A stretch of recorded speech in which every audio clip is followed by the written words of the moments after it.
মহিলারা নামাজে সালাম ফিরিয়ে একটি ছোট্ট দোয়া 7 বার পড়লে সংসারের সকল প্রয়োজন আল্লাহ পূরণ করে দিবেন। মনে রাখবেন, আমাদের মা বোনরা যারা আছেন তারা অনেকেই কিন্তু সংসারের ভিতরে সুখ চান, শান্তি চান, এবং বিশেষ করে অনেক সময় স্বামীর অবস্থা খুব ভালো থাকে না।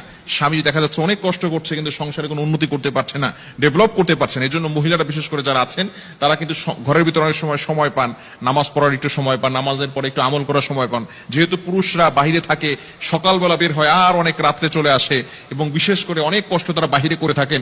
বিশেষ করে পুরুষরাও যদি পারেন এই আমলটি করবেন। 5 ওয়াক্ত নামাজ আপনাকে মাস্ট বি পড়তেই হবে। যদি আপনি সংসারের ভিতরে সুখ চান, শান্তি চান এবং প্রয়োজন হাজতগুলো পূরণ করতে চান, তাহলে অবশ্যই 5 ওয়াক্ত নামাজ আপনাকে মাস্ট বি পড়তে হবে। নামাজ ছাড়া আপনি সংসারের ভিতরে কখনো কোশ্চিন কালেও আপনি কিন্তু সুখ এবং শান্তি আনতে পারবেন না। একটু বলেন তো, সুখের মালিক কে? হ্যাঁ, সুখের মালিক হচ্ছেন আল্লাহ। তো ওই আল্লাহকে আপনি অখুশি করে কখন আপনার সংসারে সুখ আনতে পারবেন না। একমাত্র কাজ হচ্ছে নামাজ পড়া। নামাজ 5 ওয়াক্ত নামাজের পরেই এই ছোট্ট দোয়াটি পড়তে হবে। দোয়াটি হচ্ছে ইয়া কাদিয়াল হাজাত, ইয়া কাদিয়াল হাজাত। আপনি